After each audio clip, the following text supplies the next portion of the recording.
I'm drinking Miller High Life. Oh, you man, put that baby in a champagne glass, I wouldn't know the difference.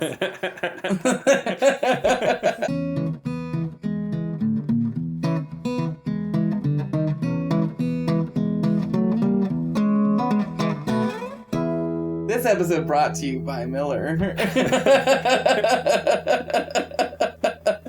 I guess we have to... I want that joke in, so I have to also legally state this is not sponsored content. This is not sponsored content as of right now. Really, if anyone wants to sponsor us with alcohol, we're happy to take that sponsorship. We are... Yeah, that's a win-win for us. All right, welcome to A Century in Cinema. I'm Arthur. And I'm Andrew. And this is a podcast where we discuss a classic film from every year starting in 1920. Today's film is from 1927. Fritz Lang's Metropolis. Well, this is take two. We tried to record this about a week ago, and Adobe Audition decided that we were not recording it, actually. Yeah. This is our complete Metropolis podcast. This is the restoration of the original conversation that we had that is now unfortunately lost to time. That's right.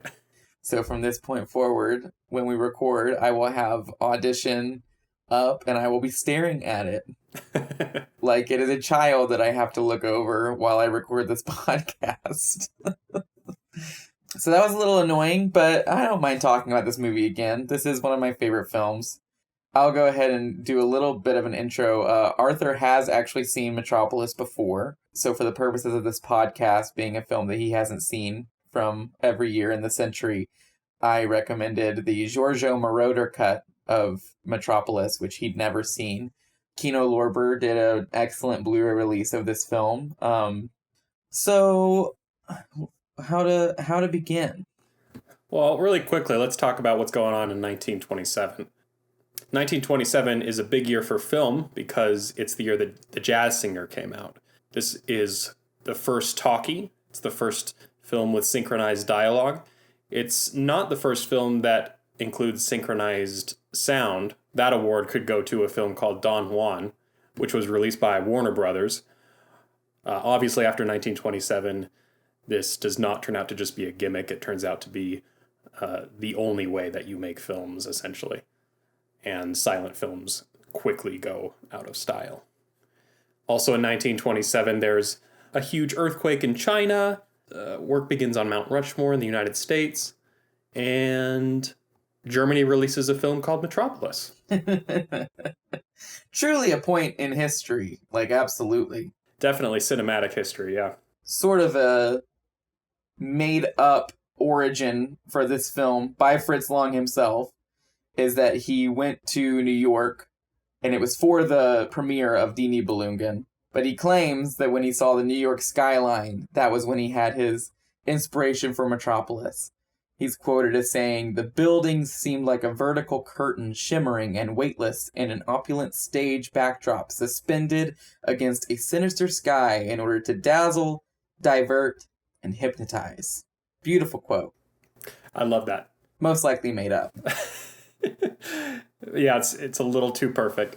By all accounts, Fritz Lang loved to embellish stories about himself, and it most likely that quote was fabricated by him after the trip, and then he said, "That's what I said when I saw the Woolworth Tower."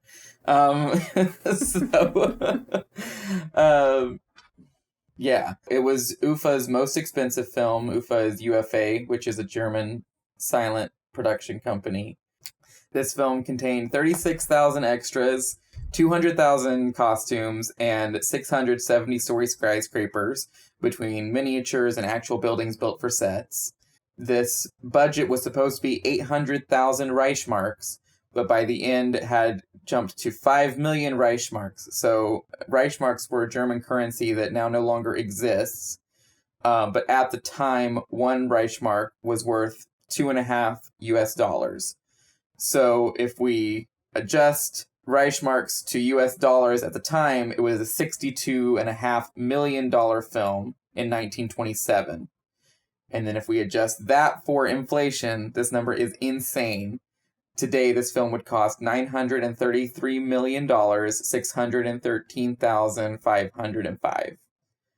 absolutely massive budget. Its box office in Germany was 75,000 Reichsmarks, which again, when adjusted for US dollars at the time, was $187,500. And if we adjust that for inflation, it was 2.9 million. So 2.9 million on a $933 million film. This was a huge financial disappointment. I got my calculator right here, and I can confirm that all those numbers are correct. Yes. I did my research. Yeah, that doesn't surprise me. There's something, I don't know, there's something about this film that doesn't scream, I don't know. It's not a fun film to watch on a Friday evening. Do you really not think so? I don't think so. Oh. It's pretty dark. I guess. Am I just so desensitized to tone and themes that I find this wildly entertaining. I mean, I really love it, yeah, but it's not The Thief of Baghdad with the swashbuckling silliness. I guess not, but I find this Thief of Baghdad, I fully had to brew coffee in the middle of this movie. The first time I saw this film, it was the 2001 cut. We're going to talk more about the cuts later.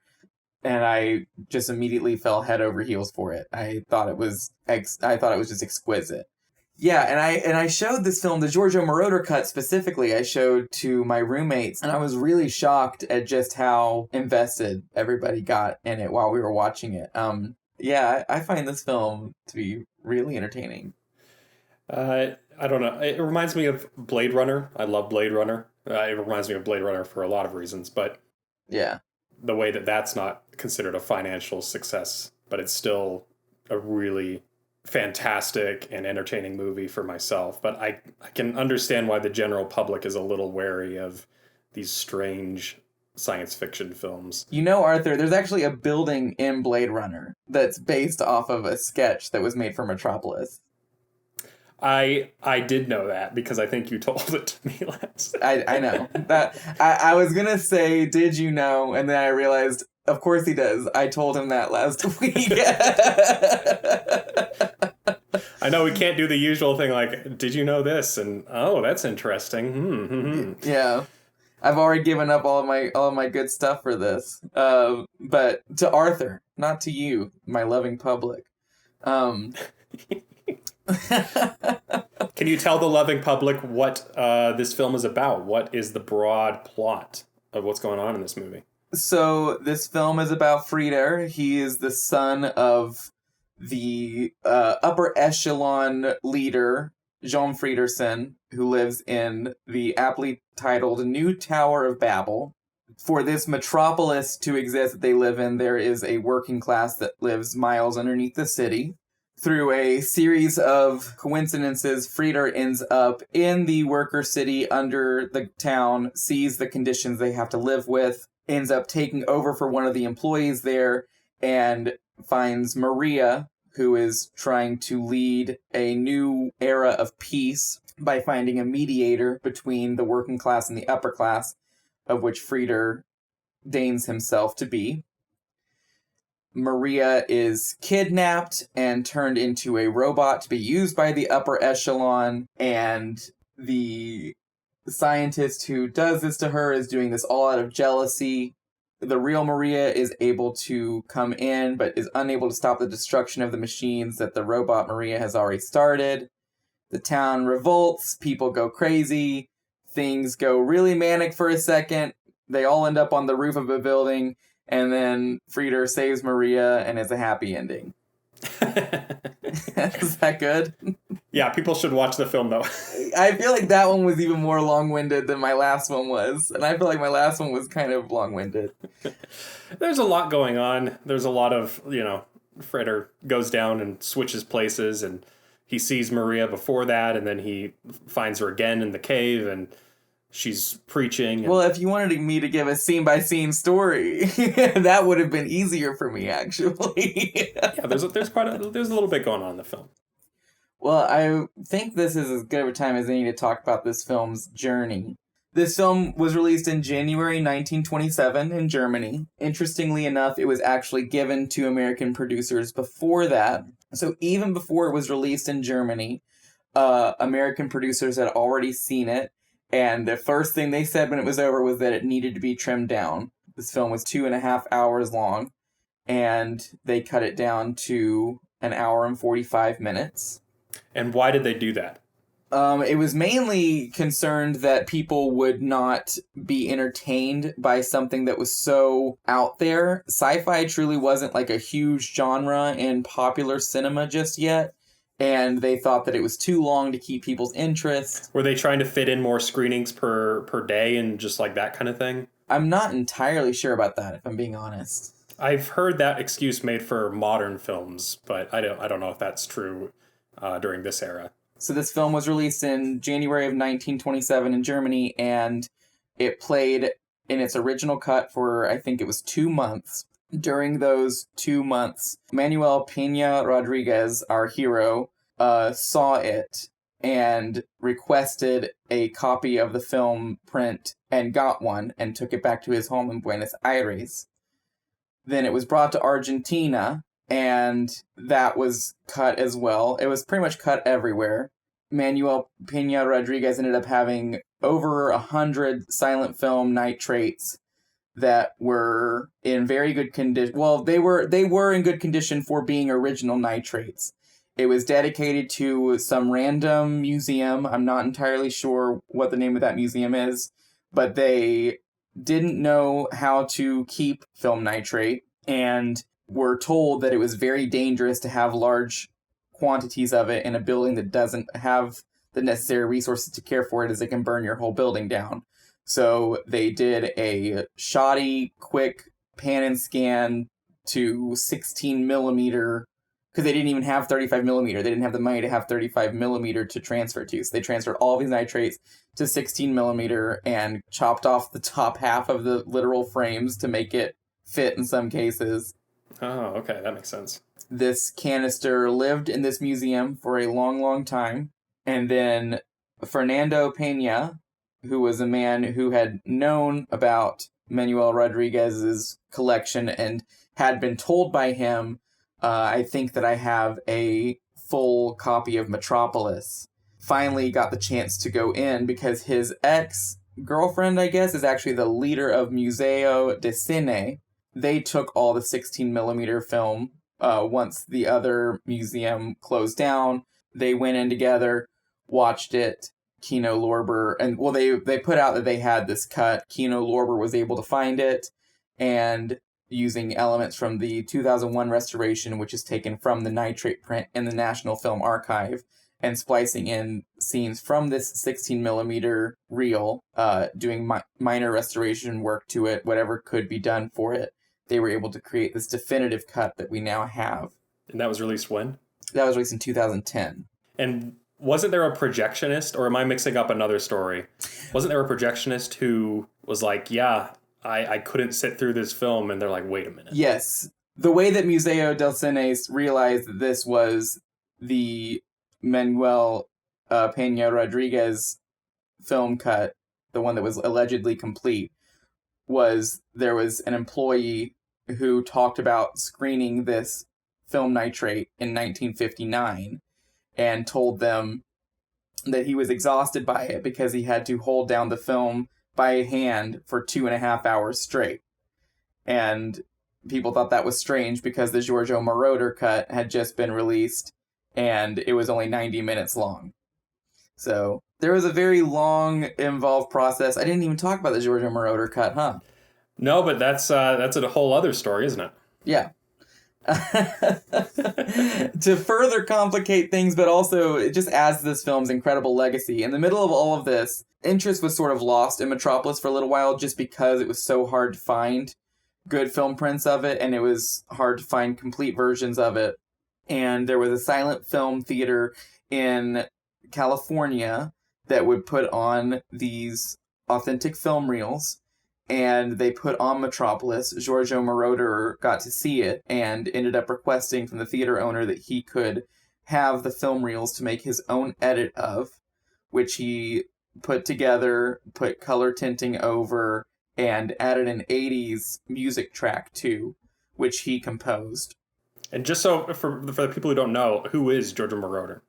Giorgio Moroder is a famous electronic music DJ who's been around for a very long time. A huge inspiration to modern electronic music as well. So he wasn't even a film preservationist, or even he wasn't known for being a film enthusiast even, but he saw this film and just got inspiration for this project, which was based more around the music. And that version is without a doubt the reason we today have the complete cut, because it caused a huge resurgence of interest and popularity around Metropolis. This film is also interesting because, and this is something that we actually only learned when people started to restore the film. People were noticing that between different countries' edits, not only were certain scenes missing or not missing, some scenes had completely different performances in them. They had the same actors, same shot, but they looked slightly different. Their face moved a different way. They do different things with their hands. Fritz Long filmed every single shot 3 different times so that he would have backup and safety footage. And strangely enough, different shots ended up in different edits. Do we know why? No, I don't know why. And everything I've watched on it, no one can really explain why there are different cuts that have different literal footage in them. Because that's a step further than just removing a reel or two, which is how most of the international cuts are described. Mm-hmm. So, yeah, I don't know. It's wild. Are there any other films that you can think of that have been lost to time that weren't as lucky as Metropolis, that maybe were just as grand or epic, but are sort of like these white whales that have gone missing from that time period? I can't think of any off the top of my head. They absolutely exist. I mean, it used to be common practice all around the world to destroy nitrate film once it wasn't being shown anymore. So, simply because it was so dangerous to keep around, it was very easy to destroy it. They definitely exist. I can't give you one right off the top of my head. I would love to say something like Greed, which I believe I've talked about before, but I can't quite remember. Yeah, you might talk about it in the future, actually. Okay, so there is a future episode where I discuss Greed a little more in depth, but that film was a 10-hour magnum opus, which was pared down significantly by producers and studios. I have seen a 4-hour cut of it, which even that is considered extremely rare. But that is a huge film. But I can't think of any others right off the top of my head. So I just looked up other famous lost silent films that have not been discovered, that have been lost to time. At the top of the list is a film called The Mountain Eagle. This is Alfred Hitchcock's second film from 1927, same year that we're in now. And according to people who saw it at the time, it is far superior to his first film, The Lodger. Another film from 1928, The Patriot, was nominated for 5 Oscars and it won the Best Writing Award. It was the only silent film nominated for Best Picture in 1928, but it has been lost to time. And there's others. There's hundreds, probably thousands of films that we'll never be able to see. But there certainly are some that would be very interesting to rediscover and be able to watch. But yeah, we're very lucky that Metropolis has been salvaged. I guess now we should switch it up just a little bit. I've been talking so much. You had seen the 2010 complete cut before? Yeah, I watched the 2010 cut last year, and that was the first time that I ever saw Metropolis. What were your thoughts on the Giorgio Moroder cut?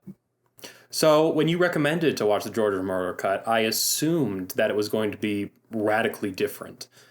I know that there's a tendency when foreign films are adapted and reinterpreted for international audiences to really rearrange things and reinterpret things. My mind immediately goes to, of course, the first Godzilla film, because I love Godzilla, and there were literally new scenes with Raymond Burr that were filmed and intercut into the original Japanese footage, and it's like this whole different storyline. I didn't expect anything quite that radical for this cut, but I didn't think that the spirit of the film was lost in Giorgio Moroder's reinterpretation.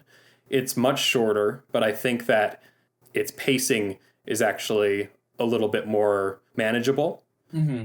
90 minutes versus 2.5 hours for this kind of story, which is a pretty allegorical, archetypal story. It still works really well in 90 minutes. I thought that the recoloring was fantastic. One of my favorite shots in the Marauder cut is, without a doubt, when Robot Maria opens her eyes and there's the just beautiful, striking blue eyes. Yeah.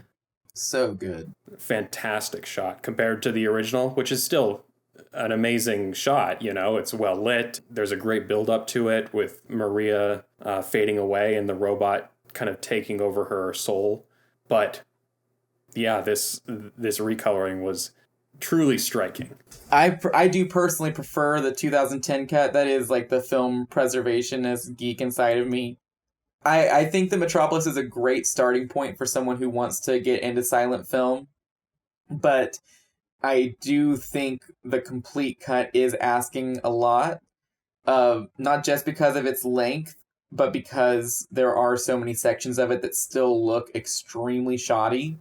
Mm-hmm. There was just nothing to be done for that 16 millimeter film print. Once they did that, it pretty much forced the film to look like that for eternity.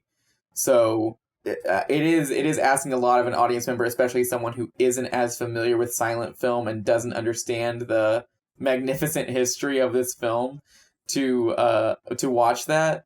But the Marauder cut, every time I show it to people, it blows them away, especially if they've never watched silent film before. I mean, it just really sparks their interest. I think I preferred the Marauder cut myself.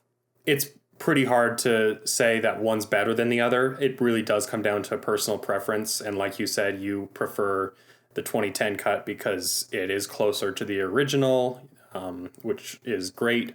But I do like the pacing of the 90-minute version a little bit better. The one thing I didn't prefer was the soundtrack. Jojo Moroder's score is great 1980s soundtrack. Just doesn't fit with the aesthetic for me. You really don't think so?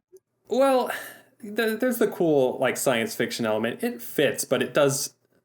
I feel like Gottfried Huppert's, and I'm sure I'm pronouncing that wrong. Gottfried Huppert's original score for Metropolis has this grand, epic quality. It comes down to personal preference again, but I just love the cinematic score from the original version of Metropolis. And that opening like minute that introduces the film is just iconic. Yeah. And yeah, I definitely prefer the orchestrations, but I do like that Marauder music. I think it's so good. But it's a jam. It's good, but it is weird watching a film that is antiquated and old, Metropolis, old silent film, and then also this out-of-date score, this crazy electronic 1980s music. It's just kind of interesting. It's a experiment in its own right. It is funny that the Marauder cut is sort of like multiply antiquated. Yeah. It's like on top of watching a film made in the 20s, you're listening to music that electronic music would end up going so much further than that, Mm-hmm, but mm-hmm. I still don't mind it. I think that it does sort of make it feel like this time capsule. I think the music for the original Metropolis is actually completely timeless. I think it's gorgeous music. I know. It reminds me a lot of a John Williams score, and I'm sure it's because John Williams and Gottfried Huppert's are referencing the same sort of music from Gustav Holst, like with the planets and stuff, suites like that. Now, I, for the purposes of this podcast, actually revisited the 2010 cut myself. And I haven't watched that Giorgio Moroder cut in a few months. Is the Tower of Babel fable in that Giorgio Moroder cut? Yes, it is. God, that scene is incredible. Yeah. One of the best scenes I've seen in any silent film. It's its own little fairy tale, yeah. The shot of the man with the plan standing at the top of the staircase and lifting up one arm as all of the workers surge towards him. Such an incredible image, which is then, of course, mirrored with Maria raising up her hand as she's dancing and all of the rich men come charging up the stairs. Oh, I didn't even realize that parallel, but that's great. Oh yeah, the film has a lot of parallels because I mean the whole thing is like, this is the literal new Tower of Babel, Mm-hmm. and the whole thing is supposed to be a parallel, but yeah, it ends up actually happening within the third act of the film. Now, this film keeps referencing this allegory of the mind needing to communicate with the hands through the heart. Yeah, the mediator between the hand and the head must be the heart. Thea von Harbo wrote that. She was Fritz Lang's wife at the time. She was known for writing all of his scripts. She actually wrote a full novelization of this after he came up with the concept. It should also be stated that Thea von Harbo is a full-on Nazi. She was very passionate about the party and actually saw this and future endeavors as an opportunity to start working for the Nazi party, which is why The Testament of Dr. Mabuse is so interesting, because that film is sort of an anti-Nazi parallel. And is that also directed by Fritz Lang? Fritz Lang, yes, and written by Thea von Harbo. So what's the relationship between him and his wife if she's trying to get in good with the Nazis and he's clearly not?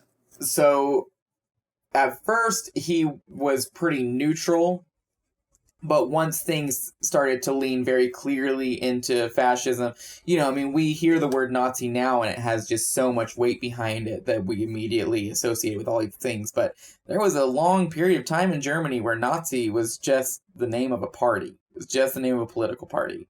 And so for him, it was, even though they were still considered a little bit extremist, they weren't anywhere close to becoming any sort of world power or anything for a long time. So he was mostly neutral on it. And then once things started to rise there and there started to be a huge wave of anti-Semitism within it, he really became uncomfortable with it. And his wife more or less tried to sell him out on that. And he ended up fleeing to the States and making films in the States. Was Fritz Lang Jewish? I don't believe so. I thought I read somewhere that he was. He was raised Catholic, but his mother was born Jewish. She converted to Catholicism before he was even born. I didn't even know that about his mother, actually. I did not know that. How insane is it, a film directed by someone who would go on to become anti-Nazi before Nazism had really taken hold, and he directs this film in which, in the first 10 minutes, you see people who have been shaved and are in uniforms, and in a vision he has, get thrown into a literal gas chamber. It is so dark, and it's so foreboding. Mm-hmm. And it's just crazy to think that somebody who wasn't even, politically aligned with that was already sort of seeing that as a potential future for his country. Yeah. There's no way to tell whether, that was something that he saw coming from the Nazi party specifically at this time in his career, but it's just crazy to me that a German film from 1927 depicts such a stark, haunting image. And allegedly, people being brought into Auschwitz said that they were reminded of the ramp into the camp reminded them of that scene. Yeah, just thinking about that, the Moloch scene. It's such an insane way to open up a film. I mean... Yeah, and I mean, if you've been paying attention to the mini history lessons we've been doing at the beginning of every podcast, Germany's not in a great place right now, post-Great War, so everything, this feels very natural. When I watched this for the first time, I took it as a allegory for communism. Isn't that interesting? We kind of briefly discussed during Battleship Potemkin, it felt like it had more universal themes than communism. Right. But this film... I mean, this is literally about a worker rebellion against an upper class, and the upper class is not like kings or emperors, it's plutocrats. They're all industrialists. But it is interesting that even from the protagonist's perspective, the uprising is a negative thing.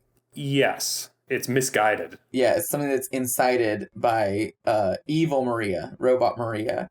It's true. And that's kind of where it's saying the mediator between the hand and the head must be the heart is about sort of fascism.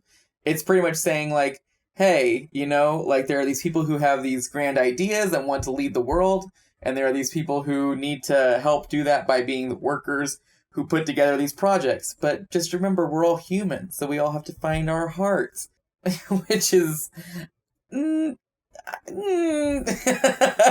watch this, you don't think, man, this is clearly a Nazi allegory. That's true. It seems so much more simple than that. It seems so much more like just a basic fable, like be nice to other people and the don't exploit people for their work. Yeah. It feels way more simple and like a lot of platitudes. Did not think this was a Nazi allegory, but good to know.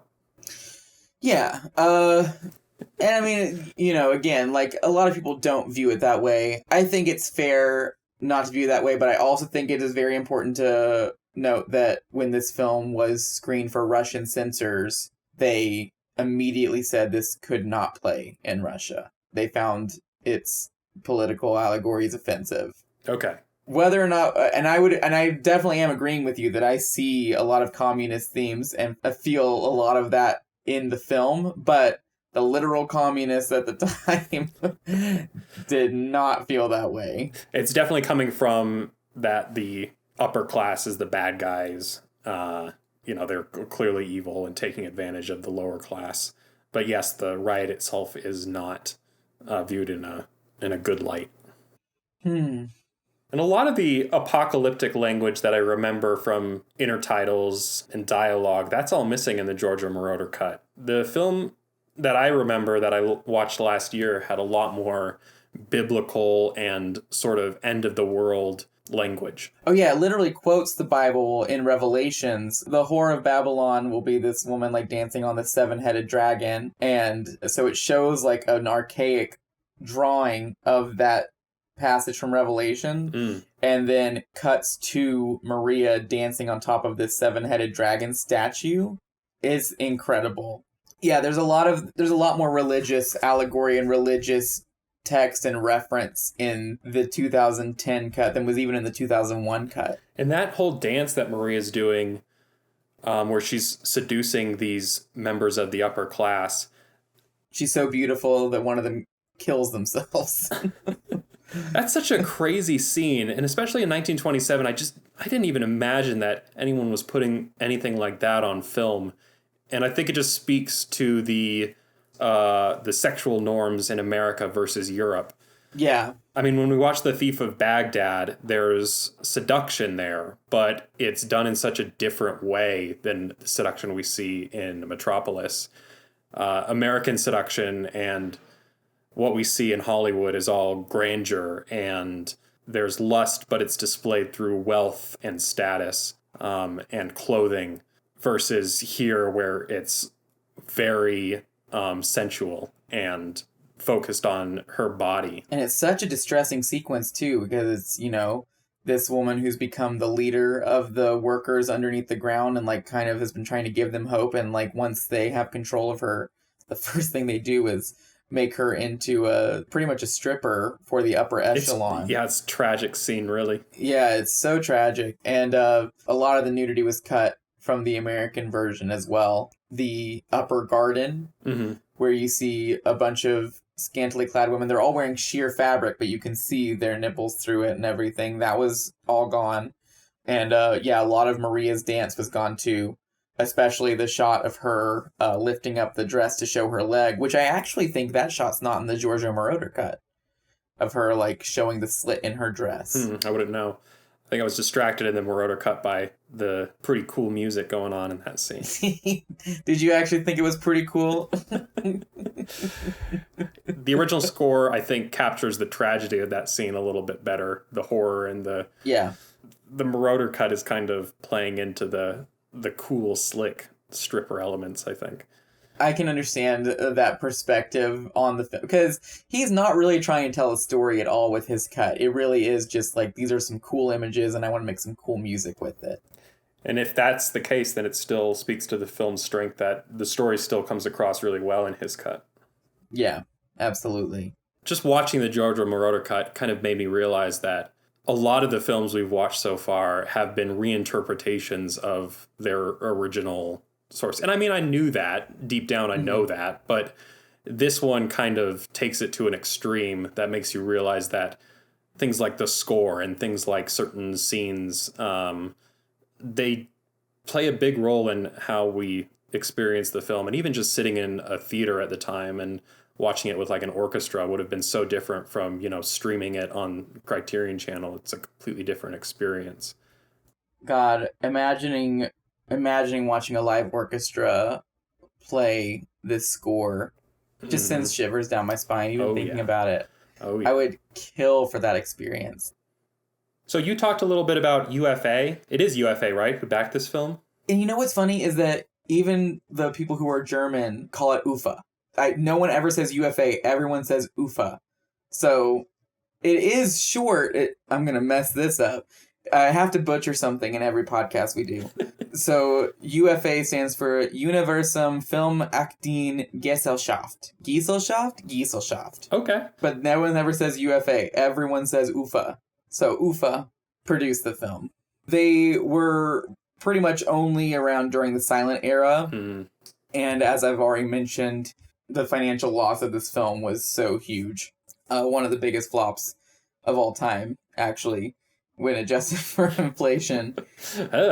Yeah, so that wasn't great for UFA. That's so sad, because this film is considered like the beginning of sci-fi and cinema. I mean, obviously there's been other firsts. There's like The Trip to the Moon from Georges Méliès. But the influences that this has, you can kind of feel ripple throughout the genre for the rest of the century, with things like, obviously, Blade Runner, but then even Star Wars. You can kind of see the design of C-3PO looking like the robot in this film. Tim Burton's Batman, I always bring that one up. Yeah, the city. It's literally looks like Metropolis. It's so fun.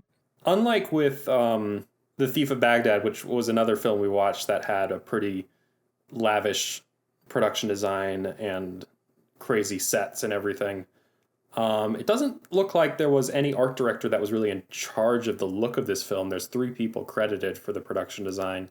And I get the feeling that Fritz Lang was actually the person who was really in charge of the look of everything. Yeah. He had a history as an architect, so it just makes sense that he had a lot of influence on the way that the city and the sets and the props and everything. This film was also the beginning of the Schuftan process, which was invented by Eugen Schuftan for this film. It's a mirror process, and there's a miniature set, and it's reflected into the lens at the same time as characters are in the foreground and they're being filmed. So that's how they're able to have cars and people moving while there are these huge, it looks like they're mats, but they're interacting with them. That's how that was achieved. That's cool. Yeah, really impressive stuff. Is this considered a German expressionist film? Yes. Okay. Yes, with the lighting and the set design, absolutely. I mean, we didn't watch the Cabinet of Dr. Caligari, which came out in 1920. And I haven't seen that film, but I've seen shots from it. That looks a little bit more stylized than something like this. I don't know, man. I mean, I think this movie looks really stylized. Okay, yes. I think I get what you're saying. Like, but I really do think it comes down to budgets. I think if Cabinet of Dr. Caligari could have built all of its sets to reflect the stuff and to create its own shadows, it would have done exactly what Metropolis does. Okay, that makes sense. But Cabinet of Dr. Caligari, so much of it was just them, like, putting up pieces of cardboard and, like, putting in random pieces of foil in places to reflect in certain ways. And that's how they created all, like, the crazy stark lines. And it made these, like, super small sets, like, seriously, just one staircase. It looks like it's this huge, never-ending staircase. Whereas this looks a little bit more extraordinary. If you see a huge staircase in Metropolis, there's a huge staircase there. Right. I don't feel like I've explored the genre of German Expressionism very much. But I've seen its influence. I feel like A Page of Madness feels like a German Expressionist film in my mind. Yeah, isn't that crazy? There's a lot of influence from this genre kind of moving through the world, but I haven't seen a lot of quote-unquote German Expressionist films myself. Well, it's interesting because it is called German Expressionism, and I think that's a deserved title because it did originate in that country. But it also just does feel like the natural next stage in film. Mm-hmm. When it was first getting started, it really was people just shooting straight forward, and all the lighting was completely economical. It was just to make sure you could see the image, because for a while that's all people were impressed by. It was just the fact that you could see an image, that you could watch these people coming out of a factory, that you could watch this train coming right at you. And so German Expressionism means just taking lighting and realizing that the way you light an image and light a film will reflect its themes and reflect its tone. It just feels like a natural progression for cinema. So it is German Expressionism, but yeah, the wave immediately rippled through the world because everyone realized, oh, right, that makes complete sense. Right. You've seen other Fritz Lang films? Yes, I've seen many, actually. I already mentioned Die Nibelungen. That film is insane. It's 4.5-hour silent film. M is great. That's one that I have actually seen, and I really liked that. That gave me some anxiety towards the end. The plot and what's going on in that film just kind of goes off the rails, and you start to really question your own morality and all this. It's a really good film. I recommend M. Yeah, we're not going to open that whole can of worms in this podcast, but that film is so incredible for its themes. I mean, even just having a film that focuses on a child murderer, and it's not really... there's no implication or anything. It's 100% what's happening in the film. Mm-hmm. Feels so gutsy to even approach, and then to have him be your main character, and then to give him a sympathetic speech. It's just like insane. A great little... It's not an actual Fritz Lang film, but a great little Fritz Lang project. There's a Jean-Luc Godard film called Contempt, and it's about a film being made. It's a huge satire of the filmmaking industry. It's really funny. But Fritz Lang is the director of the film within the film. And he plays himself. Oh, that's funny. And it's hilarious. It's like this eccentric character. He's got his eye patch. Okay, yeah, so I looked up a picture of Fritz Lang, and he had an eye patch. Did he always just have that thing on like he was this crazy pirate on set? I'm not entirely sure. I don't know when the eye patch began. There are pictures of him without it, are there not? I mean, you gotta have a look. It's a good look. He was considered such an eccentric. Hilariously, he was considered a dictator on set. Isn't that ironic? This film seems to be so, like, anti-authoritarian, and then, of course, he's running his sets like some madman. There are some pictures and there's some footage of backstage. It's very, very minimal. But yeah, this shoot was exhaustive. I mean, there's the whole third act scene where the set is being flooded, and you see all these extras, like, climbing up and trying to, like, save themselves, and it looks harrowing. This set is interesting, too, because people would visit it because it was so huge. Alfred Hitchcock is said to allegedly have visited it. And our friend from the previous episode, Sergei Eisenstein, visited this set. Fritz Lang had not seen Battleship Potemkin yet, and had just been told Sergei Eisenstein was an up-and-coming director. So he told him, you watch how I direct a film, and then you'll be able to do it yourself. I love that. He told that to Sergei Eisenstein. It's just so funny. He's so cocky. And I can see these two. Sergei Eisenstein looks like a nut as well. He's got his, like, crazy hair and everything, and then Fritz Lang with his eye patch. That's got to be good. Yeah. It's a funny scene to consider. So we need to talk about how much you love this film and how you wrote a paper on it. When I was a freshman in college, I think everyone kind of goes through a phase where their interests sort of wane. And so I was a freshman in college and stopped collecting film, kind of started looking more into other aspects of my life, started looking into potential journalism, and I fell off the bandwagon with film collecting for a couple of years. And I was just in Barnes & Noble, and all of a sudden saw a Blu-ray that said The Complete Metropolis, and I thought, what does that mean?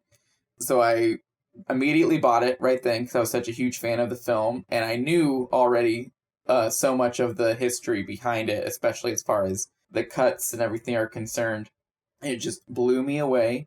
I had to do a research paper for a class I was in that year, and it was over the course of a year. You had to research a subject and write about it to compare it to its Wikipedia article. It was a very long, involved thing, but you could choose any subject you wanted. And so I decided to choose Fritz Lang's Metropolis, wrote a whole paper about the history of the film being lost to time and then found again. I was obsessed with this film. I got to a point where I was just watching it in the background while I was writing the paper because it was because it was so exhaustive for me that I was like, if I just look up and see this film, it literally will remind me why I'm doing this and what I'm passionate about. I don't want to be called the expert on this film. There are so many people who know so much more about it than I do. Should we talk about someone who doesn't like this film? Ooh. Our friend H.G. Wells. Oh. I sent you a link to the review I found from H.G. Wells where he calls this the most silly film. The silliest film. I have recently seen the silliest film. I do not believe it would be possible to make one sillier. Now, I gotta say, I like H.G. Wells quite a bit. I really like War of the Worlds. I've read The Time Machine. I like a lot of his work. It's influenced my love for sci-fi, too. But this is a pretty scathing review, and I don't think it's very fair. That's what makes it interesting. Yeah, this review is hysterical. It's so weird because I feel like he is coming for it mainly because he sees it as such a pessimistic view of the working class and the future. Yeah, and he's such an optimist. At this time, H.G. Wells is a self-described socialist, and he thinks that new inventions and machinery and industrialization will lead to a sort of golden age for humanity in the future. So this seems like a attack on his personal worldview, and he really doesn't take well to it. I'm trying to find the quote that I did last time. I thought it was so sad. Okay, the quote that stuck out to me in this review is, "What this film anticipates is not unemployment, but drudge employment." Right. Which is precisely what is passing away. The filmmakers have not even realized that the machine ousts the drudge. And he's specifically referring to the sort of Gilded Age factory work life where people were still needed to man all of these machines, and he thinks that drudge work is a thing of the past, that it's all fading away, and that we'll have luxury and leisure in the future. Unanimously, we'll have luxury and leisure. Yeah. Across all working class, yeah. And of course, now we know that to be absolutely false. In fact, with the influx of technology, we've created a literal plastic ocean in China, the Black River, the air quality in Beijing. It's just proven that, the creation of machines definitely does alter convenience for some, but ends up creating huge problems in the world. I'm not trying to put myself on a high horse or anything, but... Yeah, I think he's specifically referring to just the menial tasks that he sees workers in this film having to perform. He keeps saying, like, well, why are they doing that? Why is this being portrayed this way? Yeah, drudge work seems like it is just work. You could talk to anyone and be like, is your work drudge? Yes, it's drudge. Yeah, talk to anyone who works at a call center. It's like, that's definitely drudge employment. I mean, even working as a food service worker is, absolute drudge employment, and especially the people who are literally working on assembly lines for machinery. That is drudge employment. Mm-hmm. And that's his whole thing, is that machinery is going to get rid of all of that. But that'll also create more unemployment. There's so much to get into here. He actually does talk about the unemployment problem in this review. He just thinks that it's a temporary state before, he's a socialist, before the world passes into the sort of utopian ideal that he believes it will. Anyways, this review also mentions the German origins of this film quite a few times, and how unimpressed he is with what the German film industry is putting out. And I can't help but think that as a British author at the time, he is still harboring resentment towards Germany after the First World War. Yeah, definitely some international bias going on in this review. And, this is H.G. Wells writing at a certain point in his life. I'd be very curious to know if his thoughts on Metropolis shifted as the world changed. I know that he passes away around the time of World War II, and a lot of his hopes and dreams about what technology and science would do for the world must have changed by then. So I'd be curious if his thoughts on Metropolis also changed. It's just so funny to even imagine. I can't imagine a sillier film than Metropolis. What do you think he would think of Alvin and the Chipmunks Chipwrecked?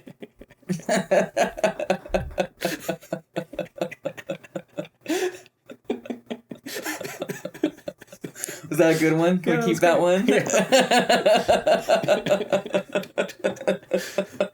Is that the third one? That's the third one. Oh, okay. I've shown this to so many people over the years, and every single time the reaction is just so positive. People can't believe a film. Like, when people think of silent film, they have this very specific idea in their head of something being, like, very slow and very difficult to process. But this film, regardless of Arthur's opinion, even the 2.5-hour cut truly is, like, so quickly paced. There's not a single wasted scene or moment. When you think about the ground this movie covers in its first, 15-20 minutes. I need to defend myself then. I do still like the 2010 2.5-hour cut. It is still a fantastic film.